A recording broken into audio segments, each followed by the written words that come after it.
Salut à tous et soyez les bienvenus sur la chaîne qui déboîte. Les micro-PC type netbook et compagnie, vous vous souvenez de celui-ci? On l'avait testé sur la chaîne, c'était un truc, un financement Indiegogo, qui avait d'ailleurs vu le jour ensuite, et puis qui ensuite avait été victime d'une arnaque, puisque des mecs sur Facebook faisaient de la pub pour le même PC, et bien sûr à un prix qui était juste impossible, et ils prenaient votre argent et vous envoyaient jamais rien.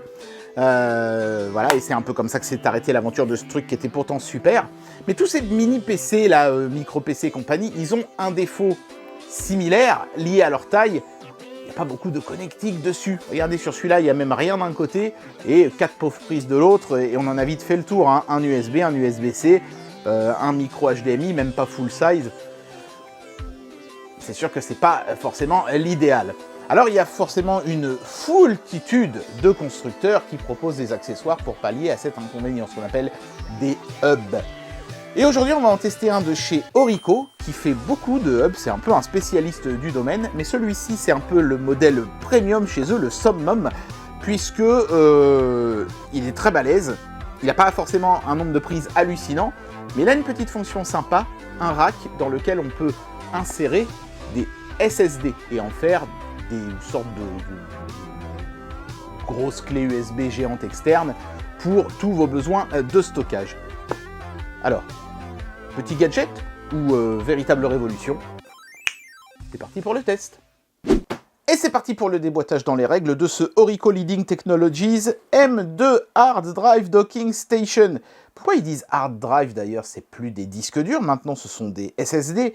Donc multifonctionnel, M2, donc M2 en fait c'est l'interface des SSD modernes, et ils appellent ça Docking Station. C'est un peu un abus de langage parce que on pourrait se dire tiens, docking ça veut dire que les mini PC vont se clipser dessus, alors que non, en fait ce qui se clipse dans cet appareil c'est l'enclosure, l'enceinte, parce que quand je dis enclosure je me fais engueuler dans les commentaires, qui va envelopper le SSD, d'accord? Donc, écoutez, on va déboîter ça, allons-y, on va regarder un petit peu ce que c'est. Alors, il en existe deux modèles, un de base où il y a un emplacement pour mettre un SSD ici, et un où il y en a deux. Il m'a envoyé le modèle de base. Et autre chose, à la base, il devait m'envoyer un SSD aussi pour faire ce test, et au final, ils ne l'ont pas fait. Donc, coup de bol, j'ai réussi à m'en procurer un vraiment à la der des der, parce que je voulais quelque chose de rapide, donc un Gen 4 X4, et j'ai réussi à en dégoter un, donc on devrait pouvoir faire un test, pousser notamment des capacités de lecture-écriture du petit boîtier qui se trouve à l'intérieur de ce truc. Voilà, donc, à l'intérieur de l'emballage, on a l'objet en lui-même, emballé dans un sachet plastique, et puis dans le dessous, ici, on a un petit manuel, qui, je pense, est en chinois d'un côté, et en anglais de l'autre. Ah, non, attendez, je vois qu'il y a des trucs en français, mais ça a l'air quand même d'être archi basique. Ouais, c'est... Non, en fait, en français, il y a juste les conseils de base. Voilà, c'est essentiellement en anglais. Ici, on a un câble USB-C aux deux extrémités, qui est métallique, plutôt de belle qualité. Voilà, et qui n'est pas logoté, mais qui a l'air vraiment pas mal. Il y a une grosse section, donc je pense que c'est un câble high speed, comme on dit. Donc on utilisera ça pour se brancher à l'ordinateur. Et ici, on a les autres divers petits accessoires. Donc ici, on a un câble qui est USB-C à un bout et full size à l'autre bout, mais hop, avec un petit adaptateur, et on retrouve un USB-C. Donc ça, c'est pas mal d'avoir fourni le petit adaptateur. On a une sorte de petite vis en plastique qui est en fait le système de verrouillage pour le SSD. Il n'y en a qu'une, il ne faudra pas la perdre. Et puis ici, on a un petit radiateur pour les SSD qui chauffe, parce que ça peut chauffer ces petites bêtes-là.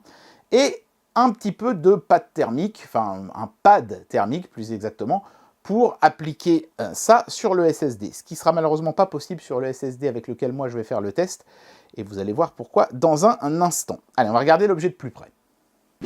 On est plutôt sur un bel objet, il faut bien le reconnaître. C'est tout en métal brossé avec le petit logo Orico engravé dessus. Magnifique. Bon, pas grand chose à dire, c'est tout métal avec 4 pieds en caoutchouc sur le dessous. Ce qui est plus intéressant à regarder, évidemment, c'est la connectique. Donc sur la façade arrière ici, on a deux USB-C, un HDMI 4K full size, un LAN Ethernet gigabit full size aussi, et 2 prises USB full size. Un ventilateur, pour pas que ça chauffe tout ça, et le bouton ici, je vais vous montrer dans un instant à quoi il sert. Sur la face avant, on retrouve aussi un petit peu de connectique, un USB full size, un USB-C, une prise micro-casque avec le potard pour régler le son directement ici. Et là, donc, avec le bouton qui se trouve derrière, on a le petit rack pour mettre le SSD. Donc, hop, on appuie sur le bouton et vous voyez, ça l'éjecte assez fort, avec élégance. Et ensuite, voilà, on retrouve ce petit machin-là. Donc ici, on a une prise USB-C. Et devant ici, on a un petit interrupteur. Et quand on tire dessus, on ouvre un petit rail qui dévoile ici, comme vous pouvez le voir, un emplacement pour mettre un SSD. Et avec les encoches pour les différentes tailles de SSD. Donc je vais prendre un SSD, on va le mettre dedans et regardez comment ça marche. Donc ici, j'ai un SSD de chez Western Digital, c'est un Gen 4 X4 de 512 Go, et comme vous pouvez le voir, c'est un petit SSD, très petit même. Donc, on est supposé venir le brancher comme ceci, hop, sur l'appareil, et ensuite, vous voyez, hop, ça va venir se clipser sur l'encoche numéro 2. Donc ça veut dire qu'il y a des SSD encore plus petits, hein. Bah oui, parce que certains PC, vous savez, les Steam Deck et tout ça, sont ultra compacts et ont vraiment besoin d'un truc minuscule. Mais on peut aller jusqu'à des SSD prévus pour les ordinateurs de bureau. C'est pour ça que l'objet est assez long. Là, évidemment, on va avoir de la place perdue, mais c'est le jeu, ma pauvre Lucette. Là, on a un SSD un petit peu plus compact. Bon, bah, on va le mettre dedans et puis faire un petit test de lecture-écriture. Alors, ce que je vais faire, c'est que je vais faire un test de lecture-écriture depuis ce boîtier-là, en utilisant le câble fourni. Hein. Et ensuite, quand on est dans le rack, pour voir si ça crée un goulot d'étranglement ou pas. Et puis ensuite, bah, je vous donnerai mon avis sur ce produit, évidemment. Voilà, donc vous avez un peu compris le principe de fonctionnement. Hein. Là, j'ai mis le SSD. D'ailleurs, vous pouvez voir que le système de fixation en plastique, il est assez ingénieux et ça tient bien, il n'y a aucun problème. Donc ensuite, on reglisse ça dans le boîtier. Tac, et là, on a notre petite, entre guillemets, clé USB. Alors, il faudra toujours se trimballer le petit câble avec, malheureusement, parce qu'il n'y a pas de prise escamotable. Ça aurait été pas mal, ça, de faire sortir une petite prise USB-C sur ressort, un truc pour que ce truc-là puisse juste simplement être glissé dans un sac, sans avoir besoin de glisser ça avec. Là, c'est un petit peu dommage, mais enfin bon. Le concept veut qu'ensuite, on mette ça dans le hub comme ceci, et ensuite, bah, vous mettez votre micro-PC ou votre mini PC par-dessus, comme ça, et c'est nickel avec le Picago, c'est exactement la bonne largeur, c'est parfait. Tac. Hein, si vous avez, vous savez, un de ces mini PC de chez Geekom et tout, ça ira très bien aussi. Et puis ensuite, avec ce câble-là, ou l'autre plus long, hein, si vous avez besoin de plus de longueur, vous vous branchez d'un côté ici, tac, et de l'autre à votre mini PC. Donc là, ça tombe bien, en plus, je suis USB-C à l'autre bout. Tac, comme ça. Voilà, par exemple. Hein. Alors, évidemment, si les connecteurs sont derrière, ce sera plus facile pour cacher les câbles.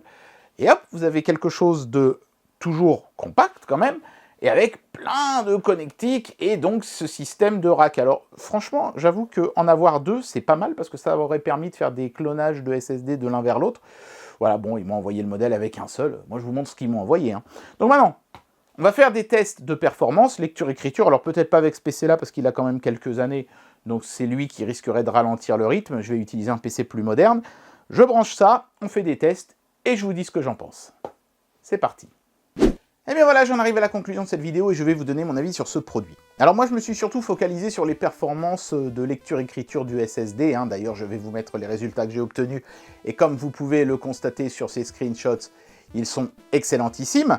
Donc ça, c'est déjà un bon point. Ça vous permet d'étendre les capacités de stockage des appareils que vous brancheriez là-dessus.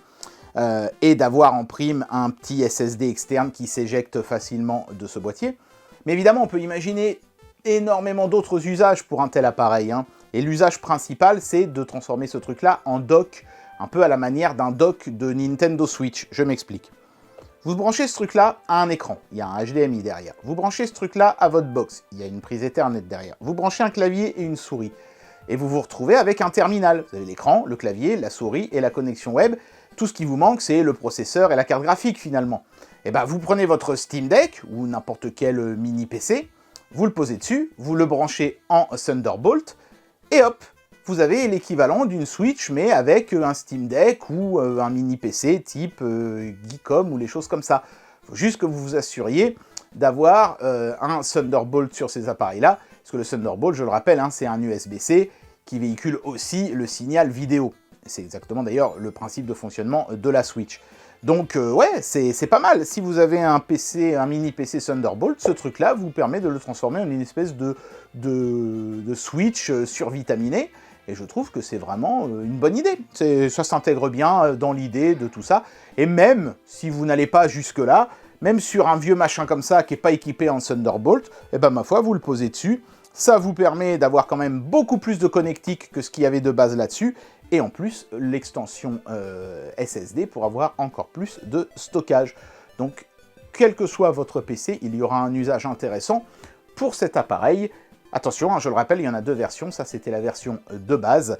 Et elle est déjà, franchement, pas mal. À vous de voir si ça vaut le coup de mettre un petit peu plus de sous pour avoir la version premium, on va dire. Mais voilà, si vous en avez l'usage, cet objet est vraiment très intéressant. Et bien voilà, c'était le test de ce dock M2 qui est aussi une station d'accueil pour vos mini PC de chez Orico. C'est pas le truc qui va révolutionner le marché du hub, mais j'ai trouvé cet objet néanmoins assez ingénieux. J'espère que cette vidéo vous aura plu, et moi je vous dis à très bientôt pour un prochain test. Allez, tchuss!